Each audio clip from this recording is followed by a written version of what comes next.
Kembali bersama kami dalam Berita Satu Spesial dan saya masih bersama Bapak Menteri Hukum dan HAM Bapak Yasona Lauli. Pak Yasona, kita kembali bahwa memang situasi ini dunia pun juga sudah mengatakan ini 2023 bahkan ada yang mengatakan gelap seperti itu. Artinya memang genting di sini. Balik lagi kalau kita berbicara genting, kemudian parameter kegentingan yang memaksa memang dalam rangka penetapan Perpu ini boleh dijelaskan terkait hal ini, Pak Yasona? Kan di dalam pasal 22 ayat 1 Undang-Undang Dasar kita, Undang-Undang Dasar Negara Republik Indonesia tahun 1945, Presiden berhak menerbitkan Perpu dalam hal ikhwal kegentingan memaksa. Sebelum ini tafsiran ikhwal, dan itu memang alasan subjektif Presiden. Tetapi Mahkamah Konstitusi dalam putusannya nomor 138 tahun 2009, PUU garis datar 7 tahun 2009 membuat parameter supaya jangan orang suka-suka aja membuat parameternya. Parameter kegentingan yang memaksa ini ada 3 menurut keputusan Mahkamah Konstitusi. Adanya kebutuhan mendesak untuk menyelesaikan hukum secara cepat. Apa itu kebutuhan mendesak? Ya itu tadi masalah bagaimana kita menangani supaya sesuai prognosis dunia, pakar dunia, pelaku ekonomi dunia, World Bank, IMF, Bloomberg dan lain-lain itu sudah membuat prognosis tadi. Alisa mengatakan prognosisnya gelap. Udah ada 14 negara pasien IMF sekarang, ada 28 yang ini, banyak sekali. Mana lagi perang Ukraina Rusia, belum ada tanda-tanda untuk apa, sehingga supply chains, krisis energi membuat semuanya tali menali. Negara itu saling interdependen sekarang. Apa yang terjadi di dunia saling mempengaruhi di sini. Nah, adanya kebutuhan mendesak itu adalah sebuah undang-undang yang membantu kita ya mereformasi struktur ekonomi kita melalui membuat reformasi struktural, iklim berusaha, investasi, ketenaga kerjaan. Tadi sudah mengatakan bagaimana kondisi akibat COVID, ya, di samping jumlah penambahan tenaga kerja yang besar, akibat COVID ada 11, sekian yang terdampak, baru kita selesai di situ kondisi ekonomi. Jadi ada kebutuhan supaya kita tidak lebih dalam. Satu, ada kekosongan hukum. Lah itu makanya dibuat dulu kan kita pikir bagaimana memangkas birokrasi perizinan. Bagaimana memberi peluang yang luang gerak kepada UMKM. Ya kan? Dan investasi dalam negeri maupun investasi dari luar negeri. Kita lihat bagaimana Vietnam berhasil, bagaimana negara-negara lain berhasil. Larinya waktu terjadi konflik ekonomi antara Amerika dan China.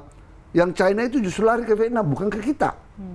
Perusahaan-perusahaan itu lari justru ke Vietnam. Berarti we have to evaluate our rules and regulations. Mengapa mereka lebih memilih ke sana bukan ke kita? Kita lebih banyak potensi-potensi yang lain. Nah, makanya perlu.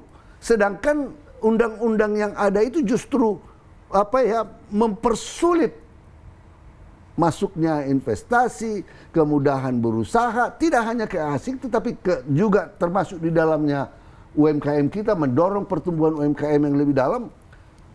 Misalnya kebijakan Presiden mengatakan bahwa proyek-proyek pemerintah harus mengusahakan barang-barang made in dalam negeri. Iya kan? Nah, ada kekosongan hukum di situ. Ya. Itu kalau dilakukan secara prosedur biasa memakan waktu yang panjang, padahal kita butuh segera. Nah, parameter yang 3 ini setelah kami kaji, parameter kegentingan memaksa ini tadi sesuai dengan putusan Mahkamah Konstitusi yang 3 tadi, ada kebutuhan mendesak, ada kekosongan hukum yang tidak memadai atau tidak memadai undang-undang, terjadi kekosongan hukum kalau melalui prosedur biasa panjang sekali, ya, maka kita lakukan Perpu. DPR akan melihat. Kalau DPR setuju, sah. Kalau DPR tidak setuju, tidak sah. Ya, ini koreksi bila saya salah, karena memang dikatakan bahwa Perpu akan menjadi rasional hanya jika putusan MK menyebut untuk langsung memperbaiki Undang-Undang Cipta Kerja saja, Pak Yasona. Lah, kita kan sudah perbaiki Undang-Undang Cipta Kerja. Sudah kita penuhi standar pembuatan Undang-Undang Cipta Kerja metode omnibusnya. Sudah kita lakukan apa yang dikatakan sosialisasi ke masyarakat, meaningful participation.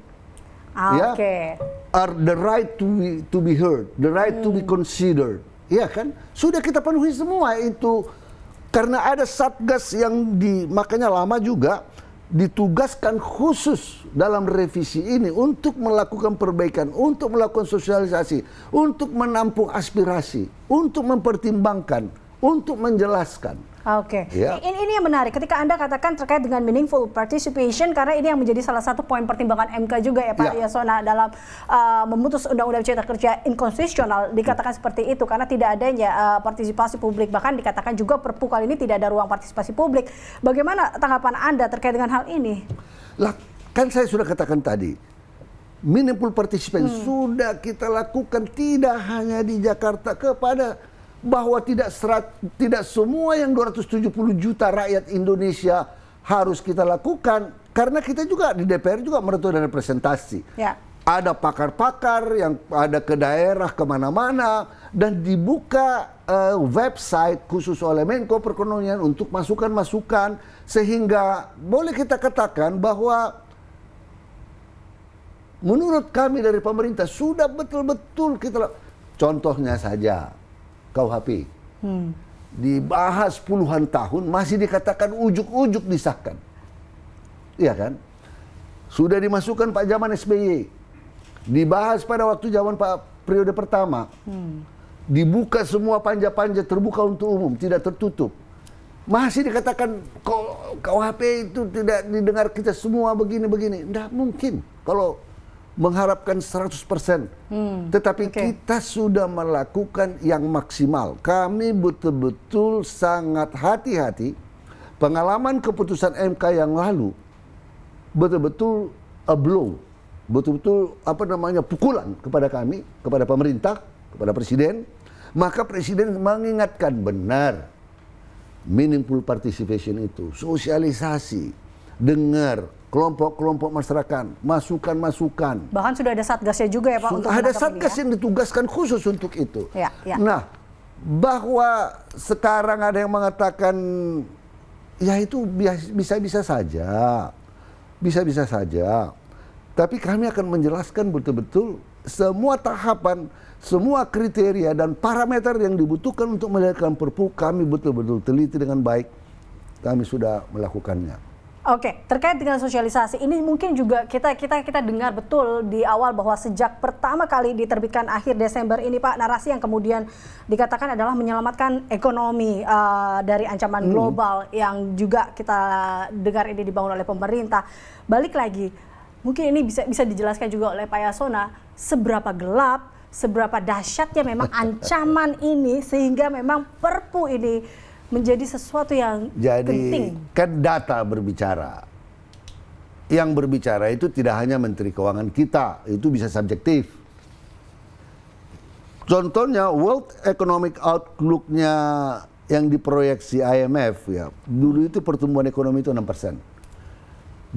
Kemudian dipangkas lagi outlook-nya, turun secara signifikan. Kalau kita lihat survei Bloomberg, IMF, ya, Bank Dunia, Asian Development Bank, melihat pertumbuhan ekonomi Indonesia itu hanya pada kisaran 5 atau sampai dengan 5,3%. Tahun 2022 turun lagi ke level 5%. We never know. Kalau betul-betul dampaknya ini gelap banget, itu bisa lebih parah lagi. Satu. Laju inflasi diprediksi mencapai 6% year to year. Dan ini kan kalau inflasi sangat berbahaya sekali. Ya, ini kita harus jaga betul supaya jangan terjadi. Dan ini kalau pada kisaran tahun 2022 awal kita hanya inflasinya 3%. Diprediksi jadi 6% nanti. Ya, ini akan mengancam apa namanya? Mengancam ekonomi kita. Ya, mengancam. Kita lihat China mengkoreksi pertumbuhan ekonomi mereka. Amerika juga, Eropa juga begitu. Bukan hanya kita. Kalau di sana juga terjadi krisis ekonomi, bahkan ada yang mengatakan resesi, berarti ekspor kita tidak bisa. Berarti kalau tidak ada ekspor, devisa kurang, ya kan?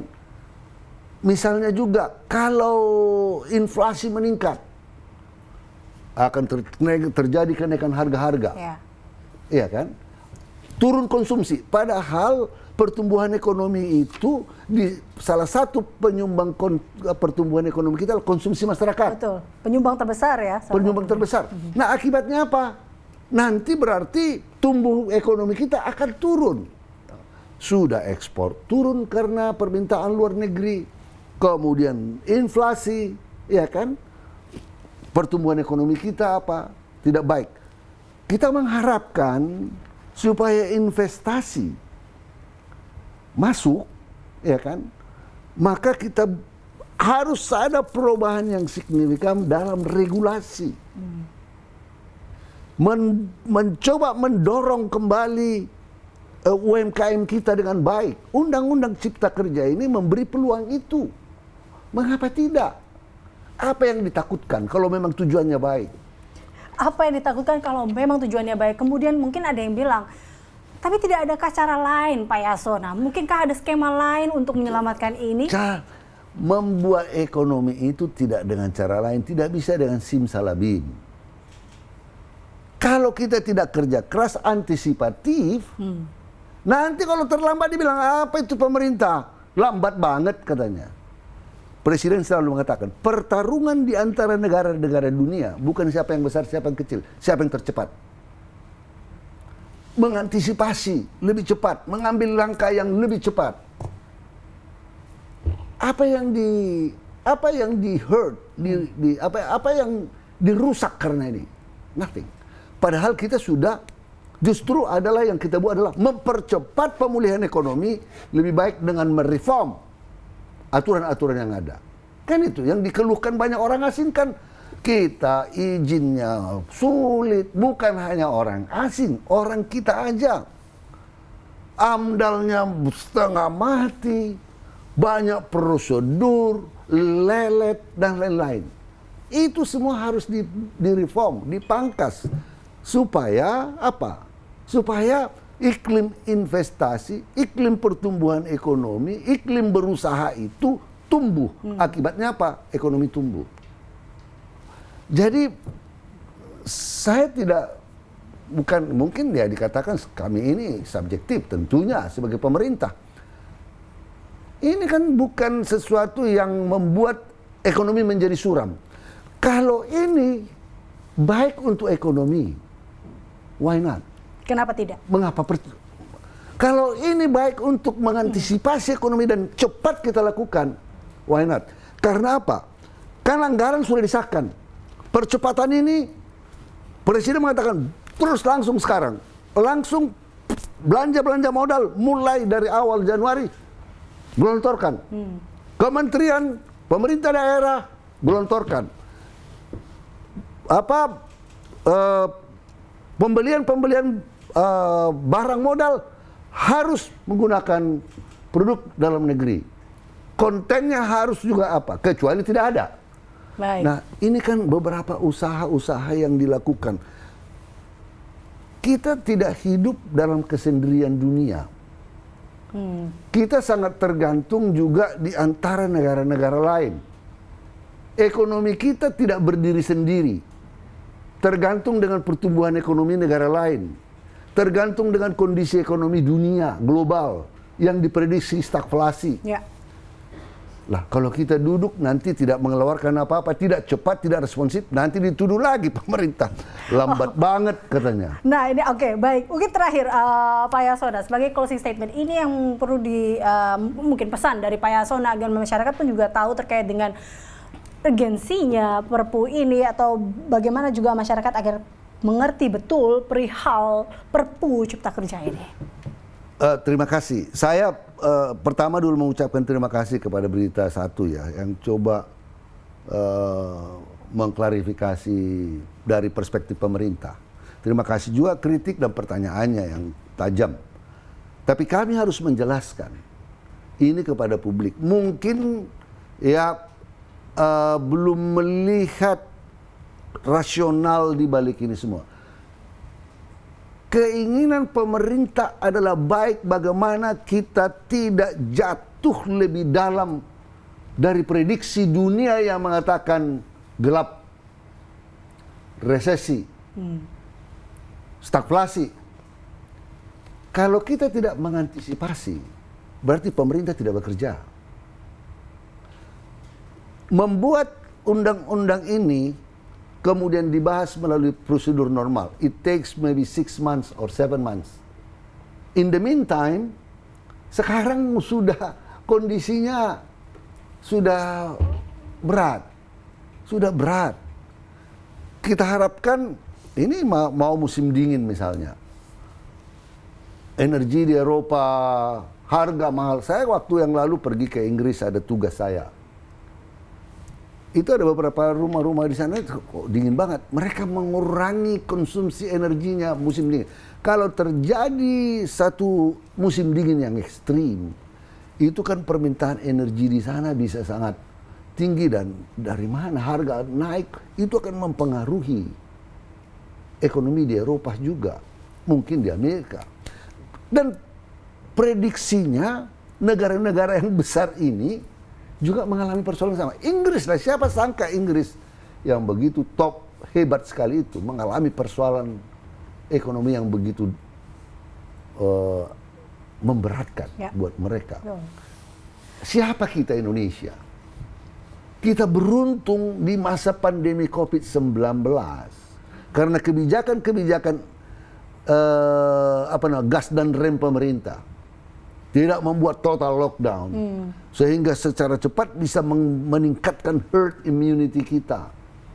Kemudian ekonomi kita bisa tumbuh secara relatif baik, sehingga kita tidak, pada 2022 kita tidak masuk ke negatif, pertumbuhan ekonomi negatif.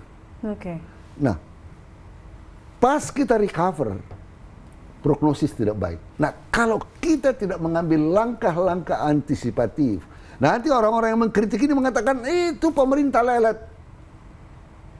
Dan ini sudah masuk dunia politik dan pemilu. Jadi tensi politik akan menjadi lebih panas, ya kan? Ya biasa. Kami menghargai kritik, kami menerima masukan. Terima kasih untuk itu. Tetapi be fair, dengar juga penjelasan kita dari pemerintah. Dan ini bukan, tadi saya katakan, kalau undang-undang ini maksud dan tujuannya baik, dan kita tahu memang undang-undang Cipta Kerja didesain untuk membuat ekonomi kita lebih baik, ada reformasi strukturalnya, why not? Oke, berarti kalau kita lihat Pak, ini menjadi sebuah langkah cepat. Bisa dikatakan bahwa Perpu atau penetapan Perpu Cipta Kerja ini menjadi sangat urgent dan penting. Karena menjadi bukan hanya penting sekali. Penting sekali karena memang tadi mencegah terjadinya krisis perekonomian, untuk memberikan kepastian juga bagi hukum dan investasi dan dunia usaha. Dan tentunya untuk Indonesia. Terima kasih Pak Yasona Lawli telah bergabung bersama kami. Terima kasih Aliza yang memberi kesempatan kepada kami untuk menjelaskan. Baik, pemirsa, demikian perbincangan kami bersama dengan Menkumham Yasona Lawli. Demikian Berita Satu Spesial, saya Eliza Hasan pamit. Terima kasih dan sampai jumpa.